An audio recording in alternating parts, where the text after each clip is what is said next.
start Trey Lance, Dak, sit him on the ice for the rest of the year. You ain't making the playoffs. See what you got. He's an unrestricted free agent next year. Let him make some money. So you're just like, put Trey Lance out there? Done. Yeah, but here's the problem. You play No Trey way Lance. Dak's going to come back. I guarantee. No way Dak's wanting to come back. Wow. You don't think Dak Prescott is going to come back because you think he knows what this season is? Yep.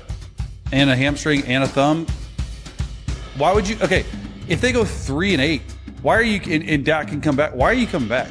Because he's a competitor. Because he's Dak. Look. I would want to, but at the same time, it's a business decision, man. $60 million a year. That's real, and that happens in the National Football League.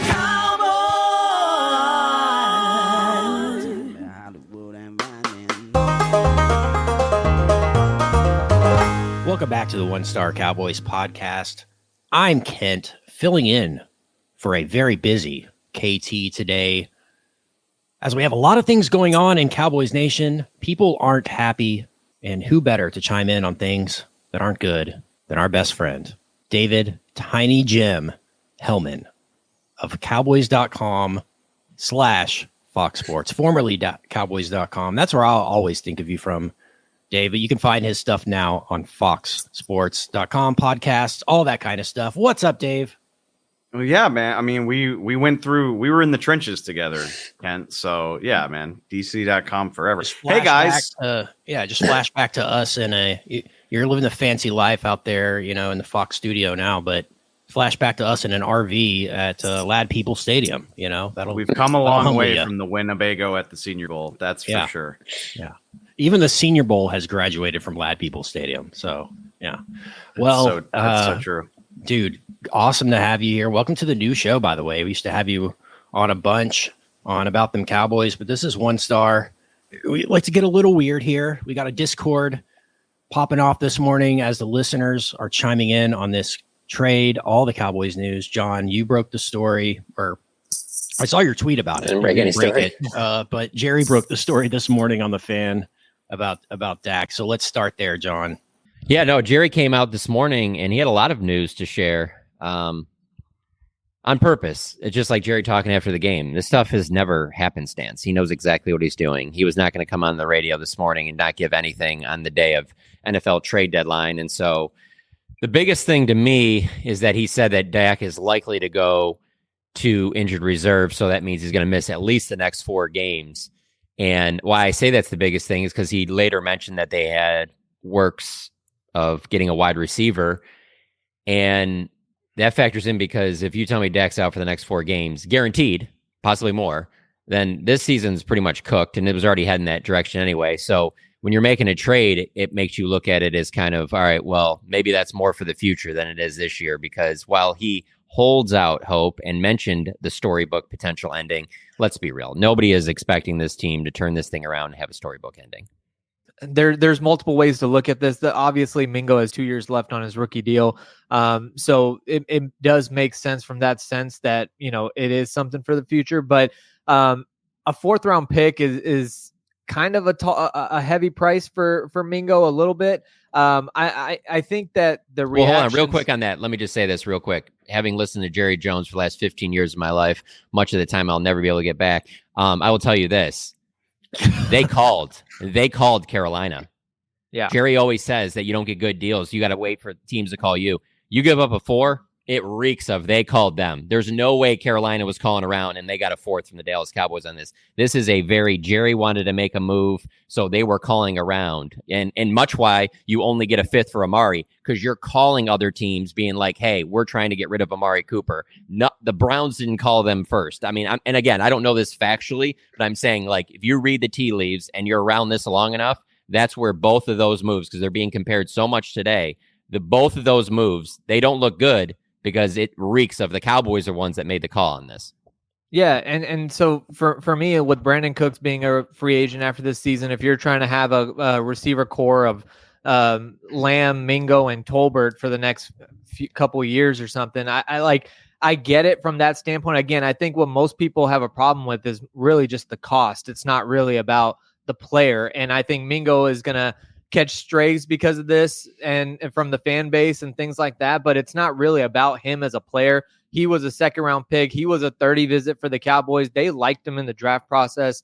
So it's not about him, but it's really just about that 4th round pick. And we already see it this year. Cowboys gave up a 4th round pick for Trey Lance, who has been a non-factor. And by the way, you talk about Jerry on the radio. I thought that was a little interesting too, about him talking about Trey Lance could add some pop to the offense or something, but we'll get to that in a little bit. But yeah, I think now you see Cowboys fans talking about Bucky Irving and all the other running backs that went around that 4th round selection. And I think it's going to be a lot of that next year as well, when people are looking at what happened after the 4th round pick the Cowboys had, which, by the way, is shaping up to be an early 4th round pick. And so that's also something to consider. I spent a lot of time listening to Jerry on the radio and doing this type of stuff. And you can get a read on the beats.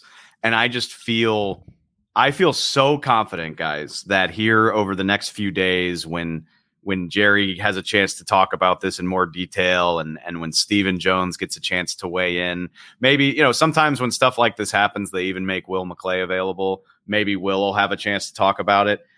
We're going to hear so much about how Jonathan Mingo is only 23 years old.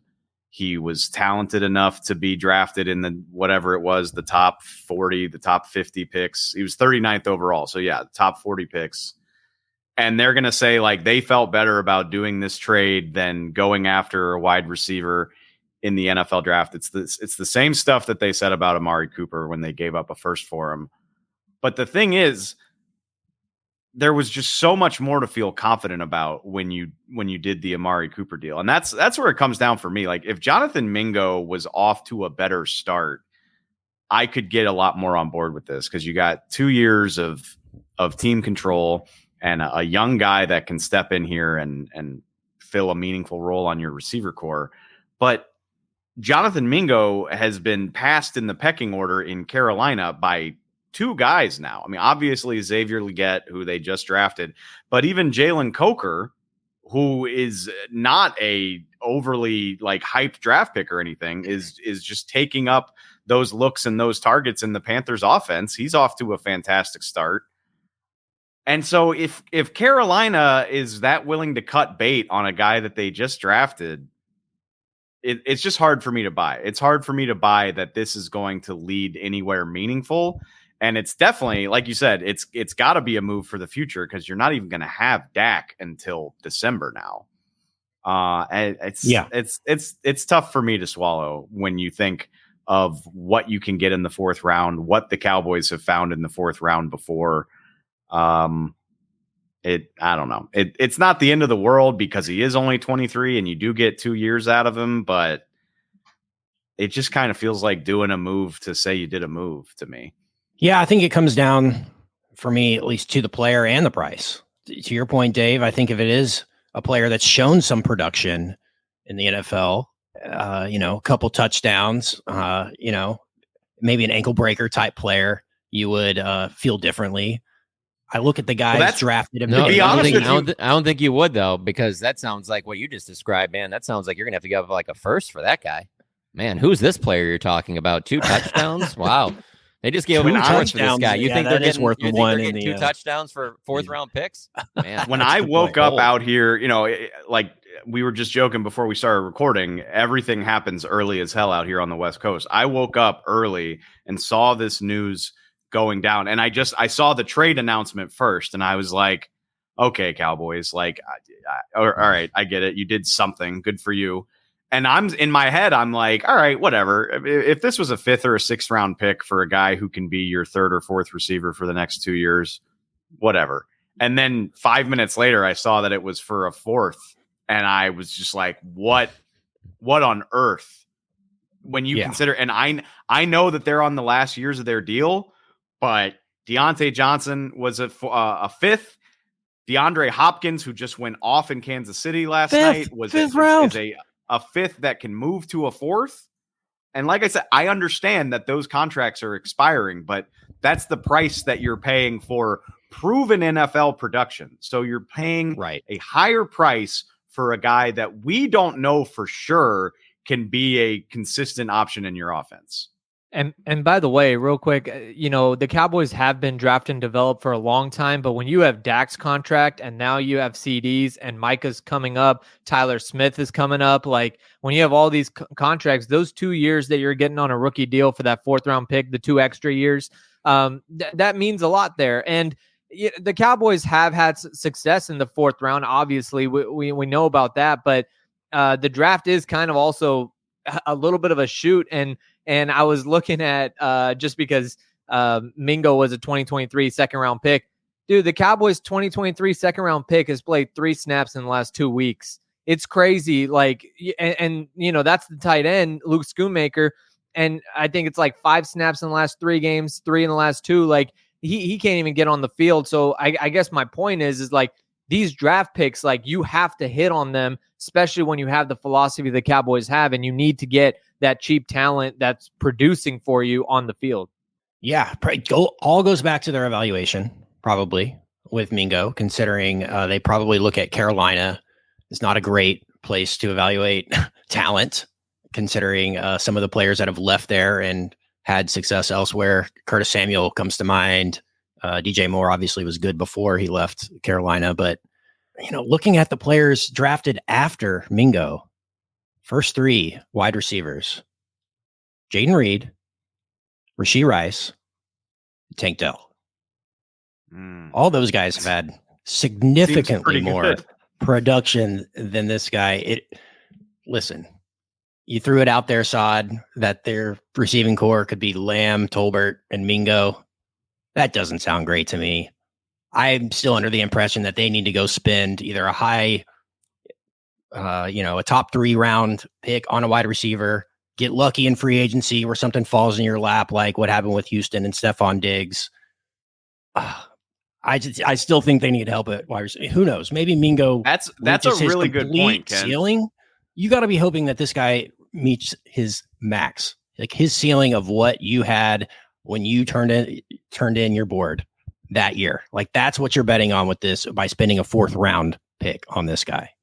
Does this trade do anything to change y'all's minds that, and Brandon Cooks is in the last year of his deal. It stands to reason that he's not going to be here beyond this year. Does this trade do anything to change your minds that receiver is a huge need heading into the draft, even still?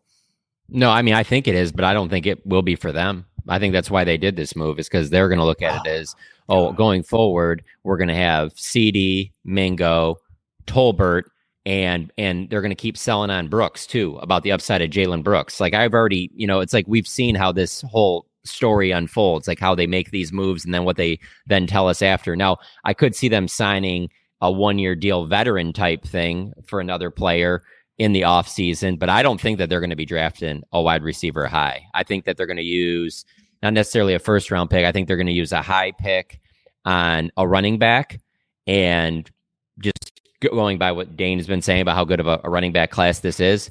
And I think that they're going to do a lot to try and address this offensive line. I think this is Zach Martin's last season. I don't think that you feel great about Terrence Steele. And frankly, just because of how closely I watch this team and the Detroit Lions, I can tell you right now, that's the quickest way to fix this team are 2 things. It's you have to fix the offensive line, and you have to have a more creative offense. You could do both of these things in one offseason. That's the quickest way you can get there. There's nothing that Jared Goff is doing in Detroit that Dak would not be doing behind the best offensive line in football. We've seen Dak behind the best offensive line in football. We know how well he plays. So anybody that's down on Dak right now, talking about the interceptions, stop with that. Believe me. If you were playing behind this offensive line, I don't care what quarterback you are, aside from obviously Patrick Mahomes, you'd be having a hard time. And so that's where it starts. And so I believe that they're going to spend a high pick on an offensive lineman because, frankly, that's how they've tried to fix their offensive line over the last, 10, 15, 20 years is by using high draft picks. So I think that those are 2 spots. And I think also defensive tackle is another one that they're going to have to do something else there. And they're going to look at those as all being more significant than wide receiver. Yeah, and I think, Dave, to answer your question, I think John listed a few positions, but I think receiver is going to be a need, but it's all relative to how your other positions are on the team. And I think tight end can be a question mark. I mean, what are you going to do with Jake Ferguson? Are you going to look to extend him? And if you thought Luke Schoonmaker was the heir apparent, he clearly is not, at least to this point. So there's some questions a little bit at tight end. There could be questions at linebacker because Eric Kendricks doesn't seem to be much more than a stopgap there as well.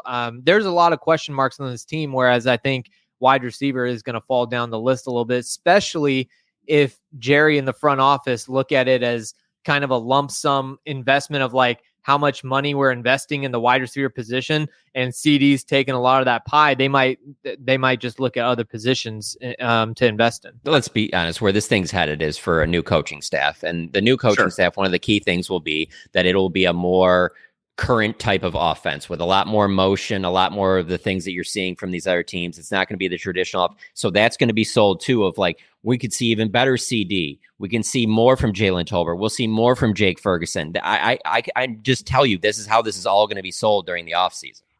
I'm so mad at Saad for using the term pie. How dare you? How dare you? Saad's just hanging around the rim over there.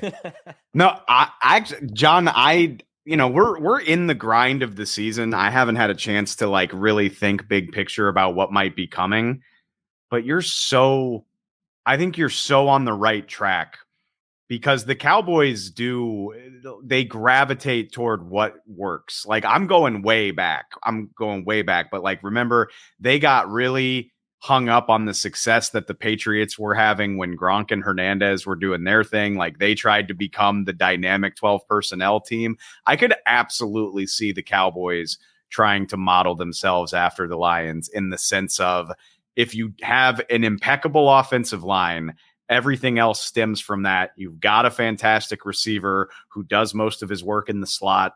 I mean, for all the weapons that the Lions have, they do have their receiver core built just around Amon-Ra St. Brown, and they've got a great tight end. They've got 2 running backs.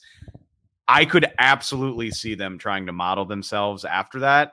But I will just state for the record, if we're going to Oxnard next year and it's CD, Jalen Tolbert, Jonathan Mingo, barring an incredible performance from Mingo here now that he's on a different team, that just does not feel good enough to me. But to y'all's point, there are so many needs on this Cowboys roster that, yeah, I do think you probably need to prioritize the offensive line. They do need to do something at running back, even if it's not like a top 10 pick. And the defense speaks for itself. So, yeah, you're probably right. They will have to downplay receiver out of necessity. But I don't know. Well, judging by the season's going, I mean, it might be a receiver, because it might be Travis Hunter, who can play corner and receiver.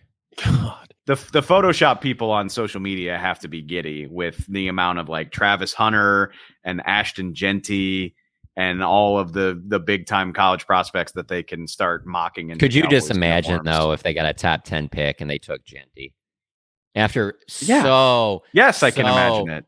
Far downgrading the wide. Like I've told Saad this a million times. I've said this on here a bunch too, Dave, but like it annoys me when I see people on Twitter talk about what they gave up to get Trey Lance with the 4th round pick, thinking that this team was taking a running back with that pick. We have 2 drafts now that show you that they devalued running back so much so that they will tell you that they wouldn't have taken a running back in the 3rd, 4th, or 5th round because they didn't think any of those backs the last 2 years were any better than what they already had in Rico Dowdle. This isn't just this last draft. It's the one before that too, because they knew they weren't going to give Tony Pollard a new contract. They knew on that franchise tag that was going to be it for him. They weren't going to sign him to some team-friendly deal. So they had 2 drafts, and in those 2, they used a 6th round pick on a very undersized back that they have not used really at all.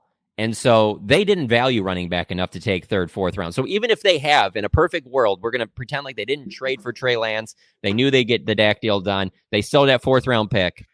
That's another linebacker, another corner, another offensive lineman. I mean, look at their track record of what they draft around there. I'm telling you right now, it would not have been a running back, even if they have that Lance pick. They undervalued the position so much, like we've seen them undervalue safety and defensive tackle for that entire Jason Garrett era. That's what they've done with running back. So for them to try and correct it by using a top 10 pick on a running back would be just pretty funny to me. I agree with everything you just said, but I can still see it, because I think at the end of the day, the Cowboys are largely a reactive team.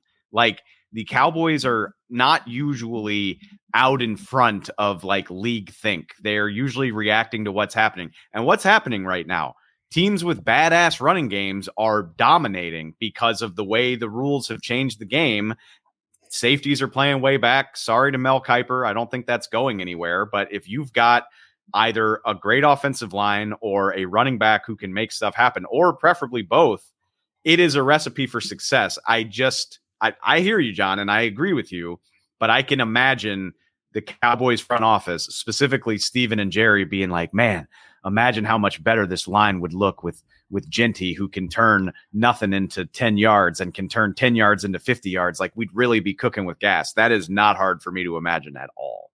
Yeah, no, I don't think it is either. And with running back in particular, they've really hung on the extremes. They drafted Zeke with the 4th overall pick. They gave him that huge contract, and then they completely went to the other end of the spectrum and didn't do anything. So that wouldn't surprise me either. And by the way, Dave, for the record, like, I don't think I would have that big of a problem with the way the league is going if they did draft a Genty with the top 10 pick. I think the bigger problem for me comes if you're going to give him a second contract. But if you're gonna use a high draft pick on a running back and use him for the first 4 years, like, especially with where the league has gone now, where it's kind of funny, where the running game is kind of making a little bit of a comeback, I might not love it because there are a lot of other needs, and I'm not the draft nerd that I know you are, and a lot of other people are as well. So I don't know what else is going to be there in the top 10, but you can talk me into a running back pretty early as long as you're not giving him a second contract. But see, Saad, and look, I've learned lessons from the last time this cycle did this, because I was very pro Zeke. I was very in favor of Zeke. I thought they would be drafting Zeke for the end of Romo's career. I thought that he would extend Romo's career. All of that stuff that they sold, I bought it. But if we're talking about a top 10 pick and you're telling me that the ideal is for him to not sign a second contract, then what are we doing? No way. Like, if you get a top 10 pick, and especially, for all the critiques we might lay on the Cowboys, they're usually good enough to not be picking in the top 10. So if we get a shot at a pick like that, and we're taking a guy that we might not want to sign to a second deal, I think it's a bad idea. I like Ashton Genty a lot. I think he's incredible. If the Cowboys are picking where they usually pick at like 18, 19, 20, 21, cool. I don't think that's a big deal. But if this season really goes off the rails and we're talking about picking 7th, 8th, 9th, 10th, I think that's got to be one of those foundational positions, whether it's offensive tackle, defensive end, cornerback, receiver, whatever. It's got to be somebody that you think is going to be a foundation of your team for 6 to 10 years. Yeah, the only reason why I kind of view it a little differently is because Dak is going to be 36 by the time that first 4 years is up for that rookie, whoever it is, right? So I think when you're talking about how you viewed Zeke for Romo, I almost kind of feel, oh God, are we getting that old that we're talking about like extending Dak's? Yeah, I mean, Dak's 32 next summer. Dak's 32 next summer. He's and that's your big investment. And again, I'm not standing on the table. I'm talking more about, you can talk me into it. I think I agree with you at the end, especially with the offensive line, because with offensive line, especially at tackle, you can draft a left tackle or a right tackle, because if Steele is not working out, you can just put Tyler Guyton back to his original position at right tackle and draft a left, or you can draft a left, so like, whatever the case may be, like, you can talk me into a lot of other positions, but I'm just saying, like, if you're looking at, to use Jerry's words about being all in, I mean, they were never all in on 2024, but if you're all in on Dak's contract, like right now, which they pretty much have to be, I mean, these next 3-4 years are going to be crucial, because after that, Dak is going to be 36 when that contract ends. And at that point, you just don't know what you're going to have.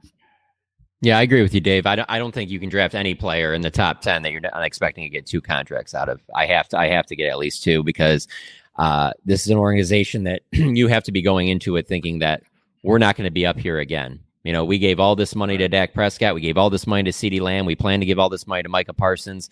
We're not planning on being up here again. So I can't go on just 4 years of good football. I need 6 to 8 years of really good football from whoever that is. And if it's an offensive lineman, probably even more than that. So, yeah. I just want to throw this out. And look, I'm not trying to do revisionist history. I'll say it one more time. I was in favor of the Zeke pick. And it looked like a good decision for the first 4 or 5 years of his career. But on Sunday, Zeke was benched for being unhappy about being inactive, while Jalen Ramsey had a red zone interception against the Bills, and Derrick Henry had 106 yards and 2 touchdowns.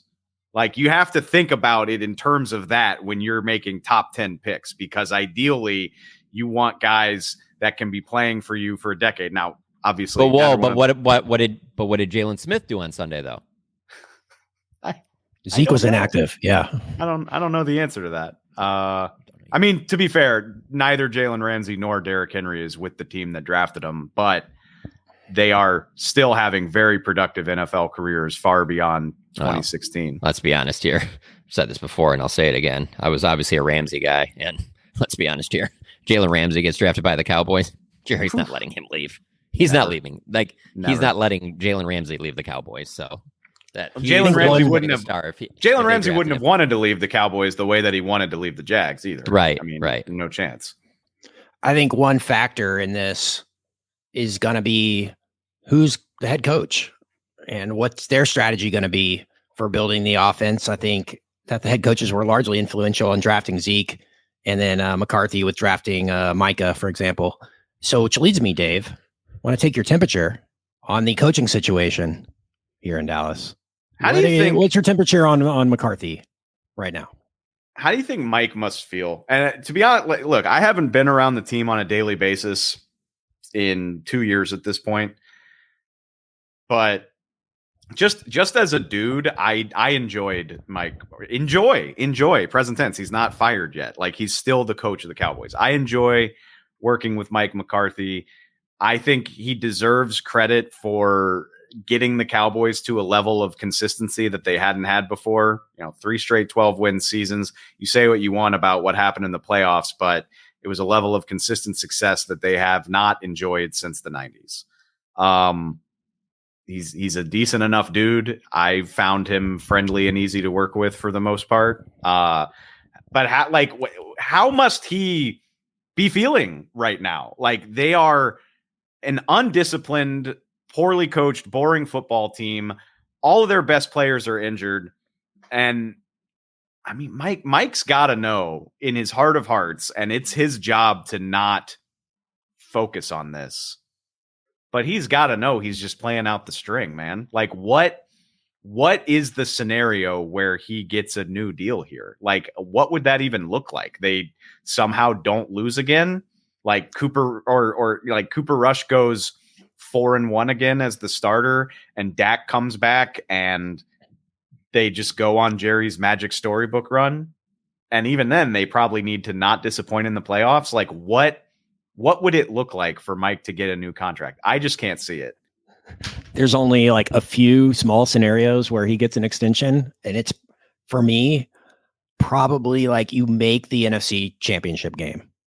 I'm not even saying you have to win it, but if you make the game, I think Jerry can sell to the fans, we're on the right track for some weird reason. Why are we even talking about this based on what the Cowboys look like right now? Like, who's left on their schedule where you feel overwhelmingly confident the Cowboys can win? I'll give you the I'm Giants. not confident. I'm just telling you that's how he would come back. I'll give you the Giants and the Panthers. And other than that, I'm not saying the Cowboys can't win in any of those games, but there aren't any other games on the schedule that I feel really good about their odds. I don't know, man. Like, Washington's such a great example too of just how, for anybody that just thinks like this is the worst and they're not going to turn this thing around. Like, it just shows you get a new head coach and make a couple good draft picks. You turn that thing around overnight, because the Cowboys have dug themselves a hole in like 6 months, 8 months. Washington was digging themselves a hole for like 20 years and in like one offseason got out of it. So that's credit to the NFL for being such a great league of parity. It's also why it's so crazy that the Cowboys, it has been as long as it has. We're going on almost 30 years since they got back to an NFC Championship game. You should just accidentally fall into one in 30 years. So, yeah, I don't think Mike's not going to come out there and show that he's concerned about his job, that he's a veteran coach. He's been around it too long. He would never do that. But yeah, he's obviously reading the writing on the wall that he's got to kind of pull a rabbit out of the hat here. He'd have to get this team to get real hot, somehow make the playoffs and, get Dak back and everything click. And because the NFL there is so much parity and the NFC isn't great, you can't 100% write it off. But let's be honest, the chances are so small. It's like 5%. Yeah, and Mike's been thinking about this long before the season went off the rails. I mean, he hired Don Yee as his agent like back in the offseason. He knows he knew back then that there was a very good chance that this was going to be going this way. But also on top of that, I'm not saying it would happen, but I could see if Mike wants to be back, which that might be a question too with the whole circus and everything that the Cowboys are. That might be a question. But if he does, I could see Jerry also buying the fact that this season was just a wash because of all the injuries and whatever. I'm not saying that's going to happen, but I can see Mike trying to sell it that way. And so I don't think he looks at it. I don't think he'll look at it that way just because of how ugly some of those losses were early in the year when you were healthy. I think that'll be the part. And again, let's be honest. How many times has Jerry just brought up Green Bay? Yeah. Jerry's like me in that sense. Like, I won't let that go for a long time. Like that Green Bay loss, that's not something that'll be forgotten about. Be like, no. We take that and we put that in a folder that says 2023. We don't talk about that anymore. No. That's fresh on his mind. Absolutely. So that will factor in as well. And then the way they started the season, when the guys were healthy, how bad they looked.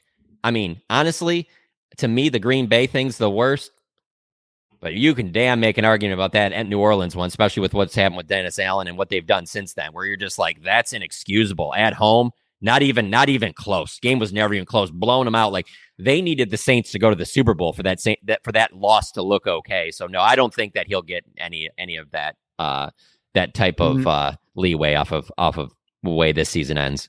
They've played 8 games this year, and in at least 3 of them, they've looked like they weren't even in the same league as their opponent. Like Detroit, Baltimore, and New Orleans, it looked like a big time college team playing a rent-a-win game. Like, oh, hey, you want to come in? We'll give you $750,000 to let us win by 34 points. Like that's inexcusable, regardless. Yeah, it's inexcusable regardless of any injuries, of any whatever. Like that's not supposed to happen in the NFL when you're not in a Carolina Panthers type situation where your roster is obviously in a total rebuild. Like, even if the Cowboys don't have the type of talent some people thought they did, they certainly have more talent than those results suggest. I'm glad you brought that up. I just want to say real quick, Sad. I just want to say, I do think that they do have talent. I don't think that they're just like, oh, blow it up. There's just nothing here like the team they just traded with in Carolina.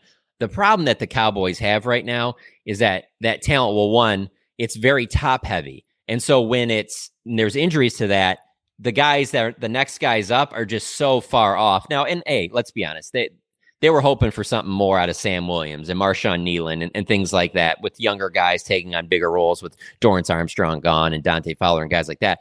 So there were some other injuries, not necessarily the top guys, but the way the roster is constructed, Dak has to be excellent. CD has to be excellent. Micah has to be excellent. DeMarcus Lawrence has to be excellent. Zach Martin has to be excellent. You know what I'm saying? And when you have 3 or 4 of those guys that aren't, then you just don't have the depth that can make up for that.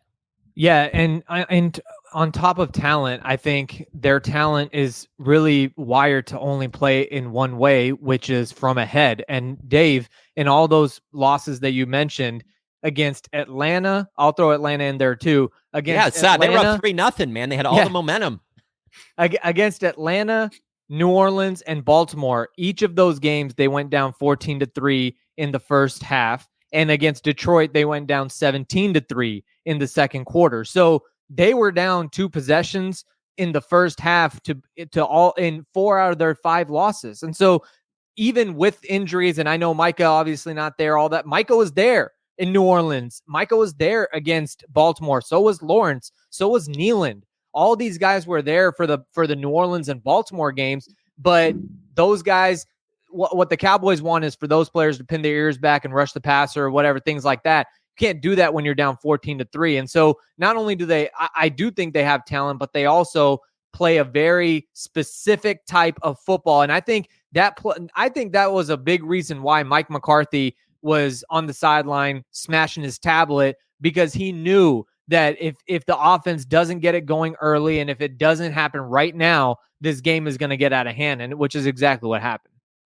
I think a lot of the Cowboys' issues can be explained by the fact that they are a draft and develop team, and they are in the part of their build where they've found enough talent that they are paying a lot of it a lot of money, whether it's Dak, whether it's CD, Trayvon Diggs, Terrence Steele, who is not justifying the contract, but that's even worse because also at least a couple of the guys on big contracts are not playing that way. And then the dirty little secret, I love the draft. I will give the Cowboys a lot of credit. They are good at drafting, but it's not showing up here over the last few years. I mean, you go all the way back to 2021. Micah is a hit of all hits. He's an incredible player. He's one of the only real hits from that entire 11-man draft class. Like Oso Digizua and Chauncey Golston are useful players.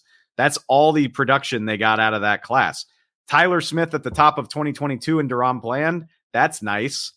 2023 draft class, giving you not a whole lot to go on so far. 2024 draft class, it's been up and down. Like, you've got to have badass drafts year after year to be sustainable if all you're doing is drafting.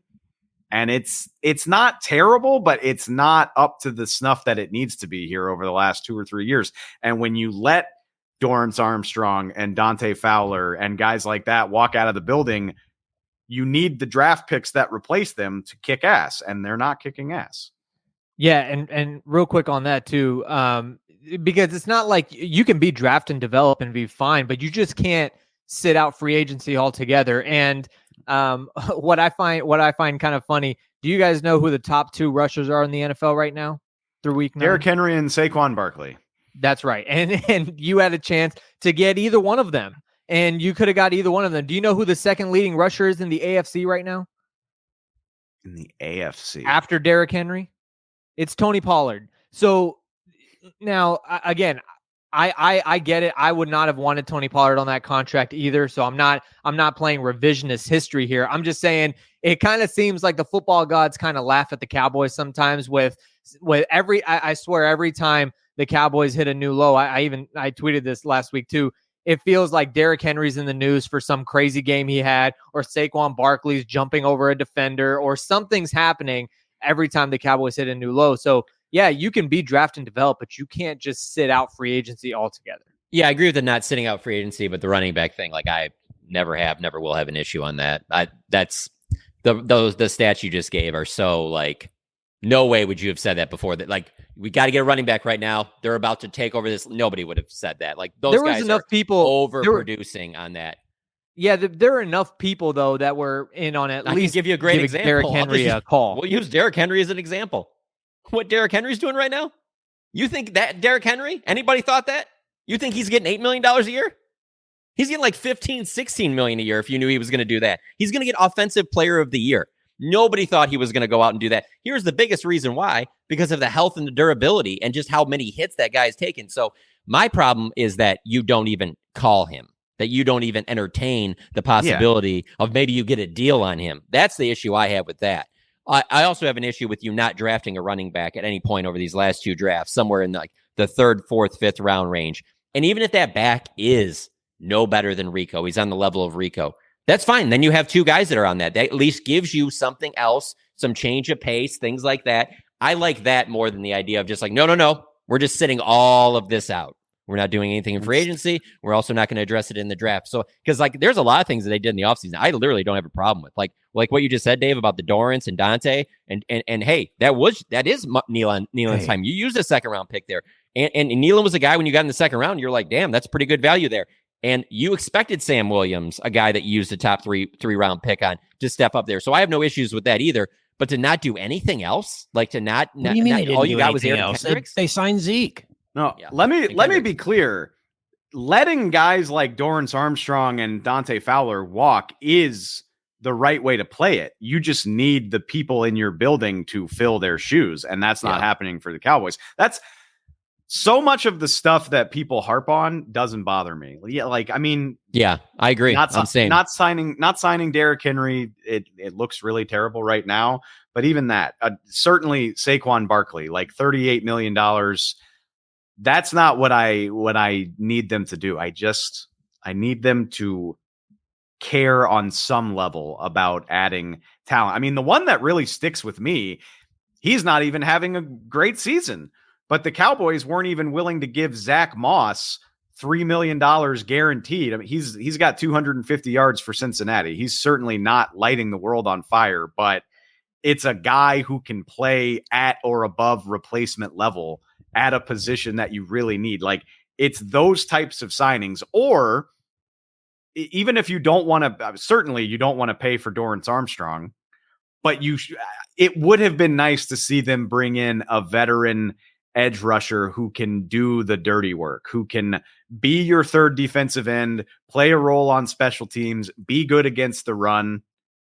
They made no effort to do any of that type of stuff. And then you're in a situation where when Sam Williams pops his knee in training camp, which I feel terrible about, but now instead of like, oh, well, that's why we signed a veteran, it's like, oh, well, now we're up shit creek. And that's what happens when you only try to do things one way.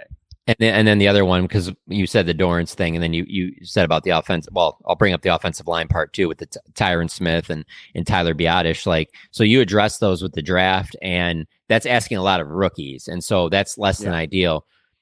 But them missing on all of these, like Matt Waletzko's and Josh Ball's, like to not get anything where any of those guys can help you is such a big part of the problem too, because this team is supposed to be built with the offensive line being a strength, not being maybe your biggest weakness. So it's like you're not even middle of the pack in that group, that you've fallen so far that you don't even have a guy that, like, if somebody gets hurt where you even feel good about them. That to me is the most stunning thing about this Cowboys team, is just how bad the offensive line has gotten. I'm glad you brought that up because it's something that I've wanted to talk about for a minute. Tyron Smith is struggling in New York. And like he's not playing well. And like every time he gives up a sack, people come at me because I criticize the Cowboys for not bringing him back. I don't give a damn if Tyron Smith is struggling in New York. He would be an upgrade to the situation in Dallas. Like Tyron Smith playing for a team he knows well because he was employed by them for a decade, in a scheme he's been in for years, next to an all-pro guard like Tyler Smith.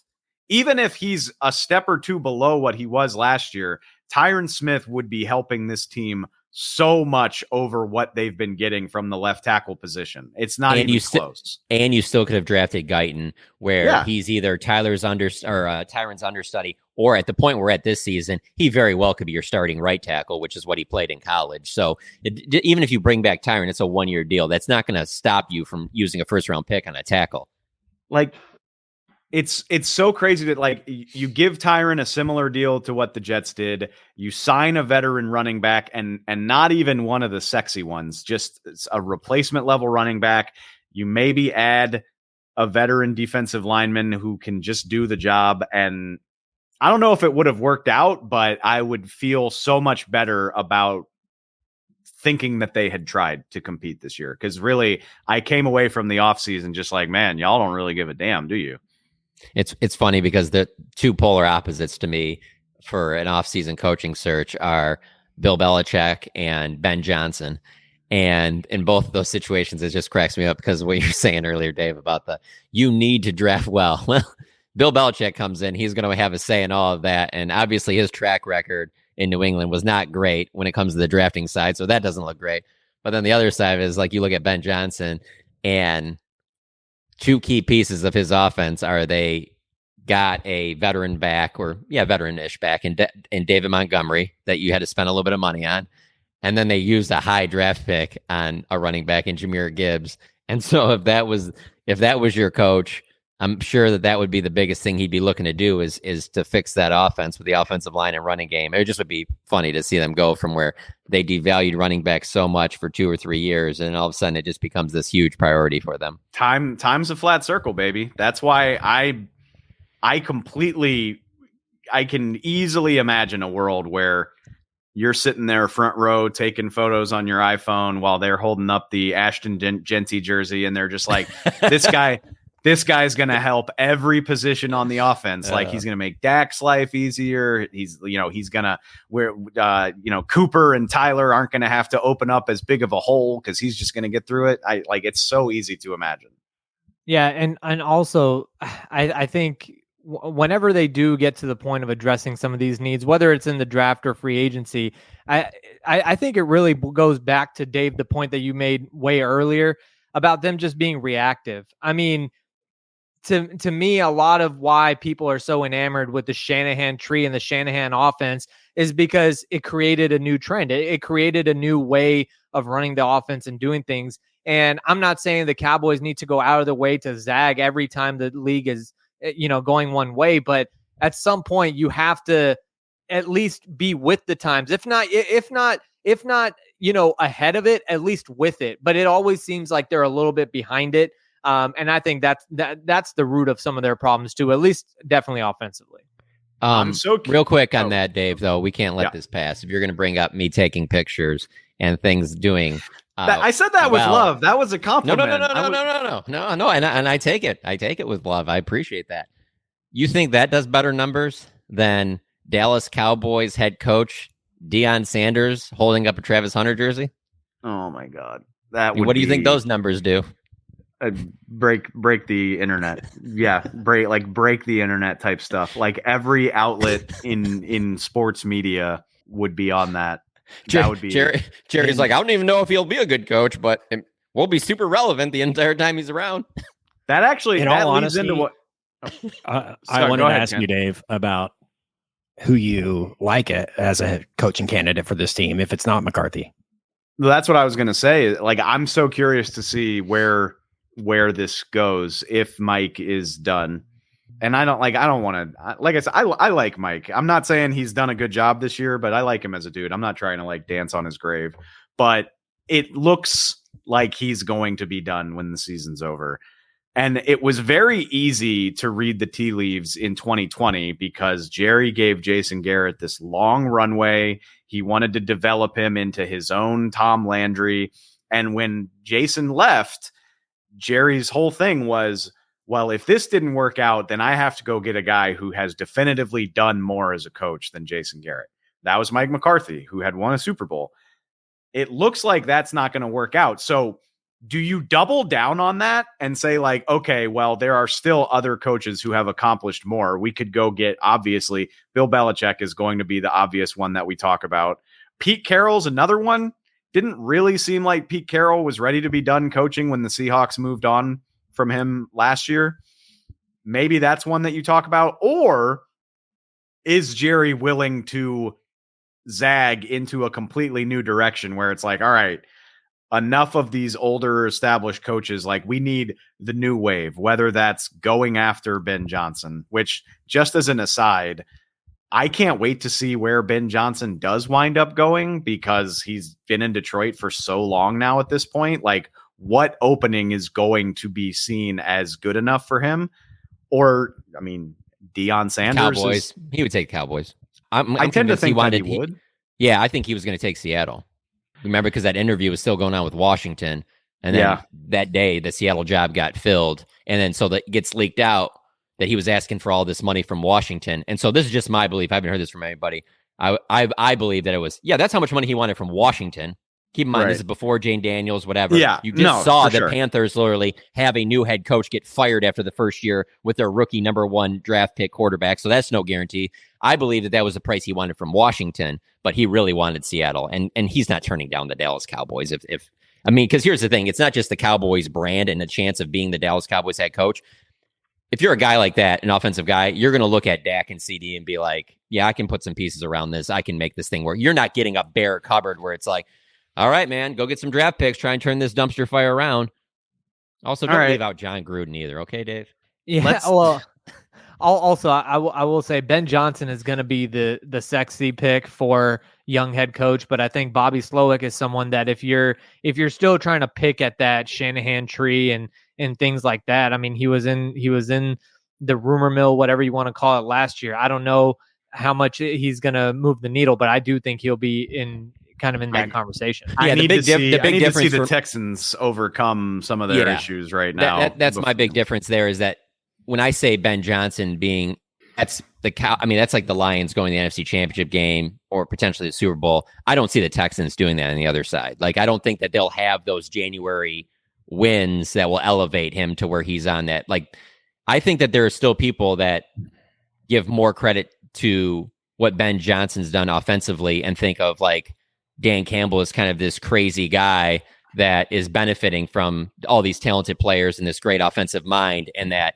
his stock is just going to be so high in this cycle. So that's the only reason why I throw him in there, because I honestly don't think Jerry will do that. That goes against so much of what Jerry has done. Like, he's always wanted this, outside of Jason Garrett, because that was his handpicked guy. He's wanted these like coaches that have had previous head coaching experience, and where Jerry's at in his life, I would be surprised if he does it. I do think that it makes a lot of sense to go in that direction, be a little different than you've been in the past, go with the younger first-time head coach, and but I'll believe it when I see it.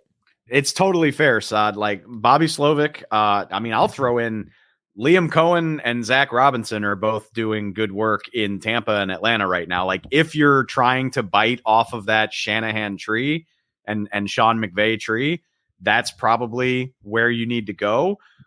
I would need to see Jerry Jones do that to believe it, especially with some of these like young dudes who have only been in OC for like a year or two. That's Ben Johnson. Dave, there's a better chance of them getting, if he's going to the Shanahan tree, there's a better chance of them trying to get Mike Shanahan.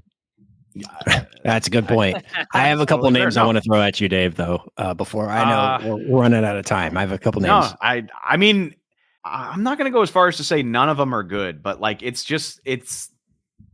there are so many names that get me excited, and they're not the ones that I think the Cowboys would wind up hiring. Let's put it that way. But anyway, who you got? Here's some crazy ones for you. This is a Jerry name. These both are, actually. Nick Saban.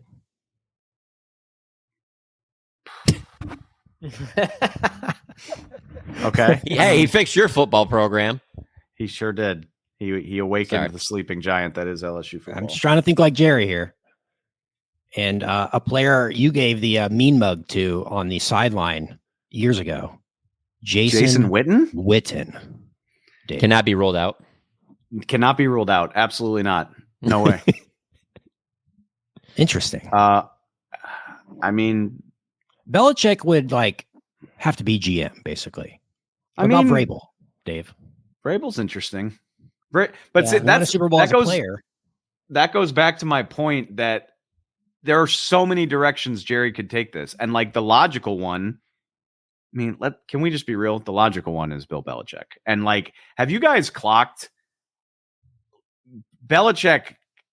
It just seemed like I think Belichick is very interested. Like he did a podcast a couple weeks ago where he was like, the Cowboys have so much talent. Like, it's just about coaching. And I was like, oh, is it, Bill? Is that the problem in Dallas? Like, I'm sure, you can come fix it.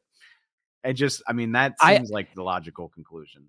Yeah, and one thing on that too is, you talk like I know no one wants to bring it up, but like with Jerry's mortality and his acceptance of that, and the reason why I even bring it up is because that was something that Dak told us that Jerry told Dak when Jerry signed him to the contract, was that like Dak was going to be the last quarterback of his life, or something to that tone.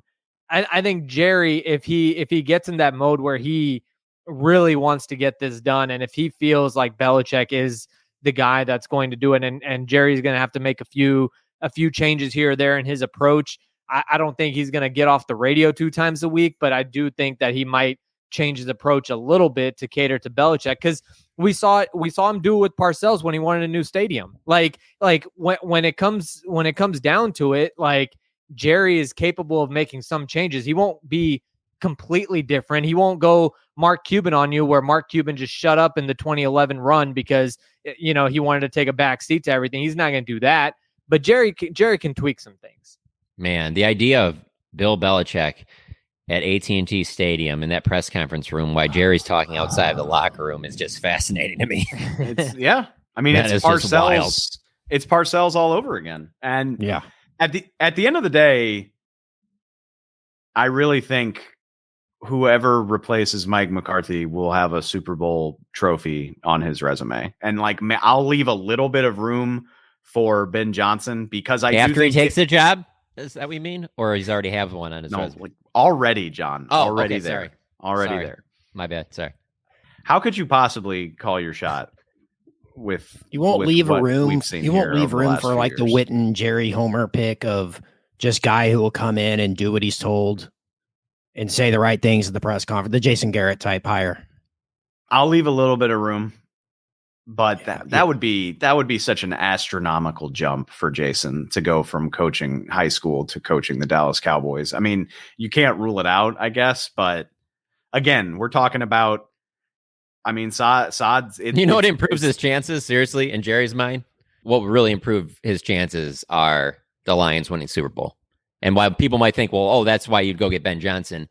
No, he would think like, I got my the Dan culture Campbell. builder. Yeah, This is my Dan Campbell, who Kneecap he's not fighter. the one calling the offense. He's not the one calling the defense. He's the one that is this, overlooking everything. And he's changed the culture, and he's been in this locker room. And there's a picture the size of a house inside of the facility with him with his helmet off running around in Philadelphia. Oh, Jerry would sell the absolute crap out of Witten as the head coach. I mean, and I know that Jerry likes yeah. what Dan Campbell's done in Detroit. And so that's the only reason why I'm saying like it would just increase his chances, I feel like, if that ended up working. Now, with that being said, as we know, Dan Campbell did spend several years on NFL sidelines. It's not like he just hung up his helmet and got this Lions gig. So that's it's not going to be apples to apples, but I'm just saying, and just that's kind of how Jerry thinks. Another thing Jerry will throw out there is Bill Parcells drafted Witten. Witten grew up under Parcells, has the same mindset as Dan Campbell, has the same attitude, the same upbringing, that whole kind of, I could totally see that happening. What's kind of interesting though, because Dave, you mentioned the thing about there'd be Bill Parcells all over again. And maybe in the locker room, I guess it would be, but for us, I just think it'd be way different because I get it. Bill's he wants to get back into coaching. So he's doing all these TV shows. As soon as he steps back in and has the job and puts back on the headset, he goes back to, we're on Cincinnati, Bill. And so Parcells would play along and he would have some fun with some things. Like, Bill's not going to want to do any of that type of stuff. Well, hey, Bill, one more question here. Jerry just said out there that he's not going to, that's going to be a lot for him. That's fair. When I said it would be Parcells all over again, I mainly mean a legendary Super Bowl winning coach with a very no nonsense personality who's trying to coexist with the circus of Dallas. Like I do agree because with Jerry's trying to get a new stadium built, but he's going to build it in Frisco now.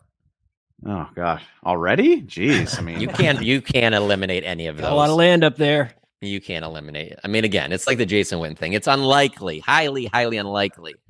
What if this time away from the sidelines changed Belichick a little bit though? Like, what if Belichick was a little more willing to play along? Like, can you imagine? All Belichick would have to say is, I love Will McClay and the job he's done.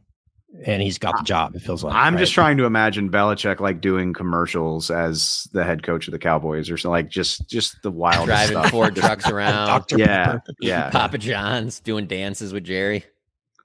I mean, his sense of humor about himself has increased dramatically over the past few years. So I would be sad to see it go away. I'd be sad to see it go away. Point, just give me the money, Yeah. There is a better chance of Jason Witten being the Cowboys' next head coach than Bill Belichick getting the job and being any different personality-wise than he was with the Patriots. Interesting. Okay. You do not have that success that he had in New England, and then all of a sudden go, I got to lighten up a little bit, whatever.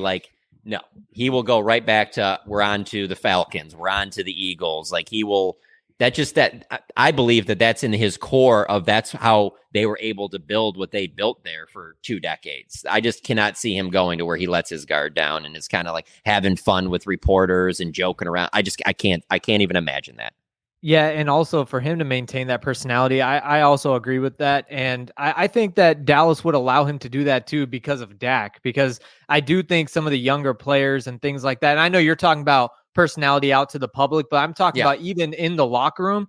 Even then, there are younger players might have a harder time buying in, but Dak is not one of those guys. Like Dak is one of those guys who would buy into what Bill is doing. And a big reason why Bill was able to do that in New England was because Brady was there, but not just Brady. I mean, you go all the way back and like Harrison and Vrabel and Bruschi and all those guys that were there.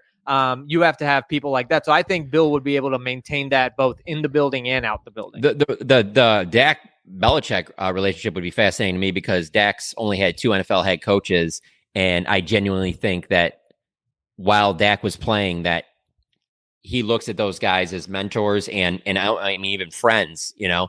And I don't know that Bill Belichick would be that way. He has the greatest player of all time, and they butted heads all the time. And Bill, I don't care what anybody says. Those are mind games that are being played by a head coach that he doesn't want his 4-time Super Bowl champion, 5-time Super Bowl champion, 6-time Super Bowl champion quarterback to think that he's arrived and that he's done enough and he can do whatever he wants. Like he's still digging into that guy to where it led to that guy leaving the franchise. And so I don't know that that's in Bill's DNA to just be like, yeah, me and, you know, kind of like how, you know, Jason and Tony were, well, even Dak and Jason were, I mean, I always thought they had a close relationship. And I mean, heck, yeah, Dak and Mike have an excellent relationship. I mean, they're very close. I genuinely think Dak will be, you know, upset when his time playing with Mike is over. Like, I really do think he enjoyed, or enjoys his time with Mike McCarthy.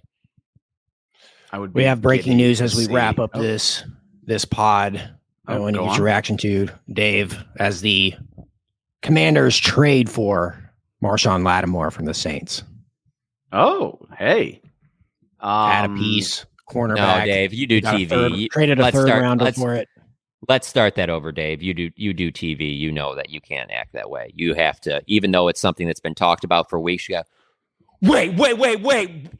What did you say, Ken? Who went where?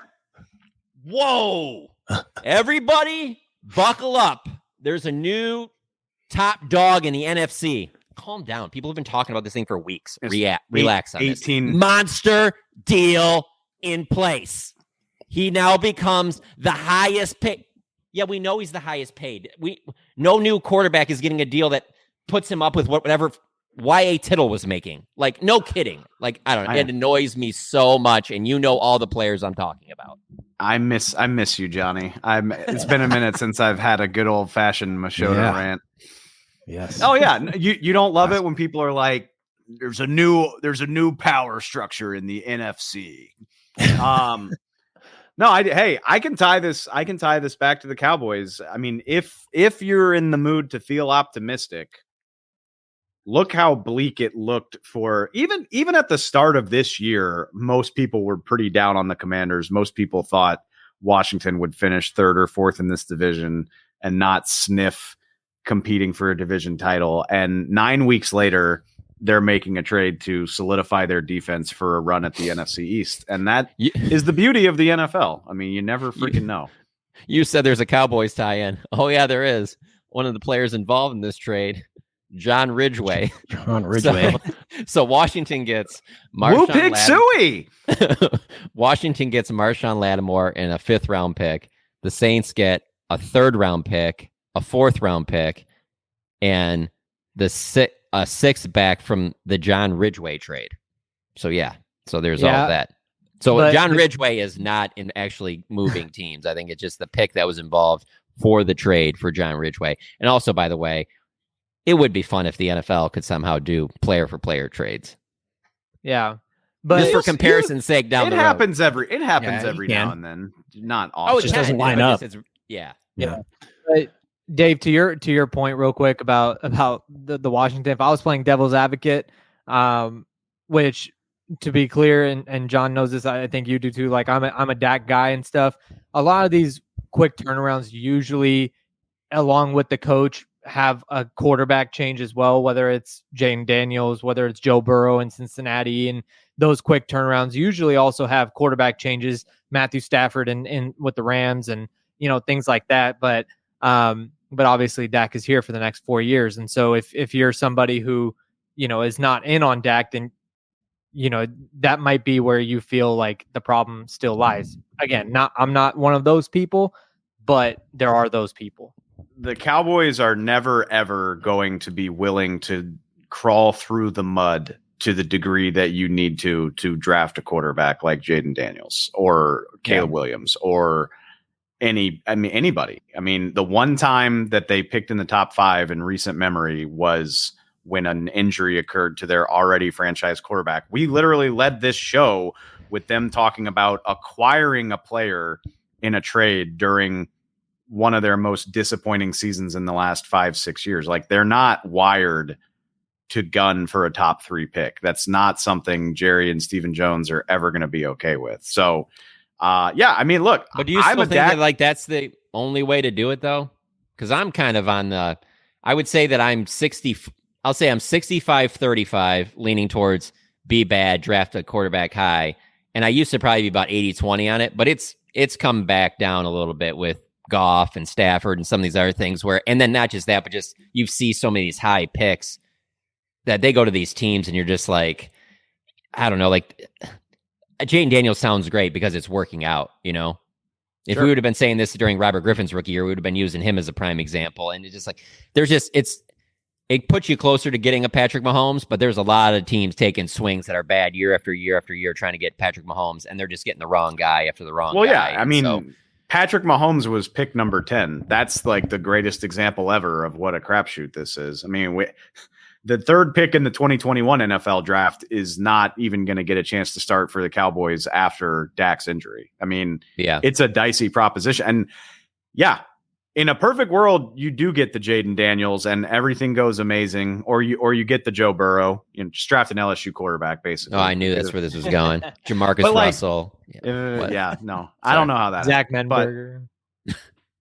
At the end of the day, I still think you're better off rolling with the identified good quarterback that you have. I know that probably that's falling on a lot of deaf ears right now because of the way the Cowboys season has gone, but on the list of issues plaguing this team, and I'll say it for the 100th time this year, like Dak has not been playing well this year. He really hasn't. It's one of, even for the lack of, options on the Cowboys offense and the problems with the offensive line, like he's not holding up his end of the bargain. He's still so far down the list of problems with the Dallas Cowboys. Like, it's not even close. So, if you can be terrible enough to pick in the top 3 and then also hit on the pick, that's really great. It's really hard to do. And also the Cowboys don't want to do it. So it's not even a conversation worth having if you're a fan of this team, because it would take so many crazy circumstances for the Cowboys to find themselves in that position. Can't believe the Cowboys traded a 4th round pick for Jonathan Mingo. Although, Guy, I hadn't thought about this because, football coaches and executives love to say, like, I don't deal in hypotheticals, but we'd be having some interesting conversations right now if Dak Prescott was unsigned. Holy crap. We would be talking about some wild shit. John and I talked about this after the game. I mean, as down and out as Cowboys fans probably are on this season right now, I feel like there would have been just this entirely new discussion going on of put Trey Lance in there. Like, let's see what he's got. And then there's the whole Dak discussion contract going on. And then you also want to see Trey Lance and see if he can do anything. I know he threw 5 picks when the last time he was out on the field, but give him a chance. Like, it would be entirely different if. Well, not only that, it would just be talk for right now because it wouldn't matter. They would still get him signed in the offseason. Yeah, but that gives us a couple months. Yeah, but I mean, I would not think that he would be gone. I really wouldn't. I hear you, and I'm not saying that he would definitely be gone. But I mean, for it to happen, you'd have the scenario you just described. Like, Lance would have to look good. I mean, you're already reaching there. And then the other part of it is you'd have to want Jerry to have to move on. And I don't think he would do that. He didn't do it. He wasn't willing to do it after the knee injury. I just think that he would look at the grand landscape of everything, and they would end up still getting a deal done. And even if they didn't, Dak isn't getting anything less on the open market than he would get before it anyway. There's still going to be plenty of teams that would be willing to pay him what he's making now and probably even more. All of that is true. But if Dak was unsigned and he's going on injured reserve right now, and like a 3, 4, 5 win season feels like a very realistic probability. I mean, Shedeur Sanders is in play. Cam Ward is in play. I mean, you can't tell me guys like Justin Fields and Kenny Pickett and those kind of guys wouldn't be in play either. I'm just saying. I'm not saying I support that, but I'm just saying Jerry would look at all that stuff of trying to find some veteran guy. I mean, it'd almost be kind of like what we've been talking about with like head coach, a guy that's been a starter, but maybe like you can sell on, like all those things would be in the discussion. They would be in the discussion for Jerry to use against Dak in leverage and still would get the contract signed with Dak. Because he would look at it as, yeah, well, you know what? He would the meetings they had with Todd France, everything, be like, yeah, we have a top 5 pick. Let's say, you know what? I'm even going to sit there and say that they have one. None of these quarterbacks are on that level of like, they're not Joe Burrow. This is an Andrew Luck class. So let's say they have one. He'd use that as leverage, still get Dak signed, and he would use it as, yeah, but we can add whatever that piece is at 1 with Dak on top of it, as opposed to now I got to sit there and now we got to reset the whole thing. I don't believe that Jerry wants to do a young quarterback just because of where he's at in his life. I think you're right. And I mean, this always has the potential to age poorly, but yeah, I'm not convinced that any of these quarterbacks coming out this year are franchise changers. No. You think that Cam Ward, as great as everything's going for him at Miami, he didn't really want to be at Miami. He wanted to be in the NFL. He went and entered in last year's NFL draft. Do you think he pulled his name out because everybody was like, man, you're amazing, we want to take you 1? You don't think that's maybe because of what he heard back was probably not that great, and it was probably like, nah, maybe I do need to play a year in college? Another year, I should say, in college? What if the son of a former Cowboys quarterbacks coach who grew up in the DFW area, right, and he's a good player, but there's nothing about him that's 1-1 where you're just like, oh yeah, well this is no brainer. He's just LSUing on us. He went to LSU. Dane says he's the next Tony Romo. I mean, he might be. If he's the next Tony Romo, why aren't you just keeping Dak? I'm being so facetious right now, but Garrett Nussmeier's the truth. That's what I'm really trying to say. Compared to compared to who? All the quarterbacks in the NFL. Like, where do you think he's going to be? Like, as a starter? He doesn't strike me as a guy that would start from day one. So, yeah. Yeah, like, I think that there's a time where later in his career, I think he can develop to that. But I don't think that he's a guy I look at right now and I'm just like, oh, yeah, toss him the keys and just take the goat with the bad and he'll be ready to roll. Like, and that's not nothing against him. I'm being a smart ass. Yeah, being the LSU homer. That's nothing against him. That's these quarterbacks in general. I like some of the mobility that, and the arm talent and things like that Cam Ward and Shedeur Sanders have, but there's plenty of stuff about them where I'm just like, yeah, I love the arm talent and athletic ability of Anthony Richardson. So what does that get me? It's very funny how many people are dunking on the Dak deal because of how the season's gone. But I'm like, man, it's a win for the Cowboys that they took care of this ahead of time. Cause yeah, like I would rather bank on that and improve the roster around him than try to swim in those waters, especially without a guarantee that you're going to have the right pick in the right year to get. Yeah, I took here's the other part about it that I always bring up, at least lately I've brought up, is the whole idea of anybody that's upset about the $60 million. Okay, let's say they draft a quarterback. What about what they've done? Do you think that they're using that $60 million to be like, now we're going to be able to use it to get this top receiver and then this DN and this D tackle? Like, how do you know they even do anything of note with any of that money? So at least you have your franchise quarterback. They have him locked up. But like, this is not an organization that makes it seem like they would just be spreading that wealth around and you'd really be able to see, oh, well, we don't have Dak, but we have these pieces. I mean, I can't go through another offseason of how it's like, yeah, we let this guy and this guy go, so we keep Dorrance Armstrong, and I can't remember that. Like, I just can't do this again. Like, you know what I'm saying? Like, it's the most bad faith argument when you consider, like, we've got an 8-year sample size of what the Cowboys are willing to do in the offseason. We've seen their habits when their quarterback is cheap. We've seen their habits when their quarterback is expensive, and it's all about the same. So I really don't want to hear the griping about how much money Dak Prescott's making, because that doesn't change the way they operate. Yeah. What a day so far, Cowboys fans. We got Dak on IR. The Cowboys trading a 4th round pick for Jonathan Mingo. The Jets got Dave on the Davante Adams podcast. for a 3rd round pick. Glad they made 23 this. years old with 2 years left on his deal, Kent. Maybe Yeah. this is the And they can't afford Devontae Adams. That's what they'll tell you. So, like that contract, they wouldn't be able to take that on. So that's why they would never do that one. Yeah, I thought they reached out to Devontae and couldn't make a.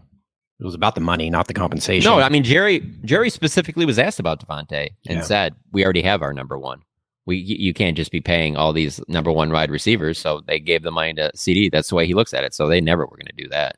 Well, If you can't give 6, 7, 8 million to Derrick Henry, you're not paying another number Garrett one. Wilson and receiver. Devontae Adams look pretty good together. I don't know. That's all Yeah, I mean, yeah, they'll probably be in the Super Bowl. That team's rolling. Why wouldn't you want what they have? That's true. Oh, you're the AFC version of the Cowboys. Cool, sweet. That's being very generous. I'd kind of rather be the Jets for a lot of reasons. For how long? All right. No. Let's. For how long? How long do you want to be the Jets for? Next 5 years? I'd rather be the Cowboys than the Jets. Thanks. Next 3 years? Rather be the Cowboys than the Jets. Yeah, I'd rather be the Jets for the next 9 weeks, but in the Right. long term, I'll take the Cowboys outlook for sure. Yeah. And what they've been, and in terms of what the teams have been, organizations have been as well. Yeah, I'm talking team. Yeah, players only. I'm not talking about. Yeah, I'm talking about Organizational ayahuasca structure. retreats and fun Oh, stuff man. like Well, now we're talking. podcasts and going on TV shows and doing cool little setups where Devontae Adams comes in the screen behind you because it's I don't know if you heard this, interested in that. Dave, but John has expressed interest in doing this ayahuasca trip have. thing. If he loses the bet on the show, he'll go do it. Oh, I'm down. I don't think he can handle it. No, No, Not I you, can't- just I can't- John by himself. I can't handle it, Dave. And you want to know why? Because I'm worried because of people I know that have done it, and they talk about this different perspective you have on life after. And the last thing I knew is to come out of this trip, and all of a sudden I look at it like sports Totally really aren't different that big of person. a deal. Can you imagine if sports are taken out of my life? What am I anymore? I'm just aimlessly That's why walking you should around do in it. circles. I can't do didn't. it. No, I can't no, risk you can't. that. You really John can't, is dude. so Like, steady, like the most get up and go about your day every single day type of person. I just can't Yeah. imagine you having some existential crisis. I can't fathom it. In regards to sports, like everything else, I'm very yeah, whatever. Like right now, it's very clear. Everybody knows that you've had plenty of time to already go out and vote. No, I'll do it at the last minute. Exactly. Whatever. I'm just That's what I gonna mean. go You're the walk most up there, laid back person. You go about but your if day, it's but sports, no. if you Sports told and me that food. the voting involved like Max Crosby going to the Lions, I would have been the first person at early voting, wherever that would have been. I would have been like, no, I will walk there. Like I don't. I need to know. I need to know that John Machota is out there caring more about Duke basketball's opener than I care about freaking anything in the world. Or yeah. I need to know that even in the midst of FSU's worst season ever, he's still sitting on that damn couch watching the freaking game. I need to know that about John. Dave. Cow. Dave. He went to the Dave, game I last flew, night. I flew into Atlanta, drove to Tallahassee. Hey, You're sick, dude. deer jumps out in front of my car, just wrecks this. I mean, No. major damage to this rental car. I'm surprised it was still drivable. But I got to Tallahassee, and I will say Had to get to the that game. might be the worst game. That was rock bottom to watch that. Oh my Now god. and that's before knowing. Well, no. That's after knowing that I'm still gonna have to pay this $500 deductible on my insurance for all the damage that this deer caused to this rental car. So, no, I'm not. If I'm going to be there in 2013 for in the Rose Bowl for the national championship, I have to be there when it's rock bottom, and it is rock bottom right now. I need to just go back. I forgot already. God. Oh, North Carolina. Oh, so bad. Dude. See, but it brings me comfort knowing that you are you and you care that much. And yeah, don't ever take ayahuasca and lose that. Thank you. Don't ever do that. Dave, we love you. Everyone, please make sure you're listening to Dave's pod, NFL and Fox pod, following him on Twitter for all the great stuff. Miss you. Hopefully we make it out to the West Coast, or you make it to Dallas sometime soon and we can catch up. But thanks for doing this, man. We'll have you back sometime soon, hopefully. Yeah, I'll let you know if I'm back. I miss you all very much. I love you. You do great work. And we miss you we'll too, chat man. soon. Yeah. Thanks, guys. Miss you a ton. Congrats on the engagement, by the way. Oh. And, Oh, yeah. I want to make sure, and you're reading Dave's stuff and supporting Dave. You can find John and Sod's work on all this crazy shenanigans going on with the Cowboys at nytimes.com/athletic, of course, and follow them on the socials. We'll be back later in the week to preview the next Cowboys game with KT. Join us in the Discord. Link in the description. I appreciate your tenderness.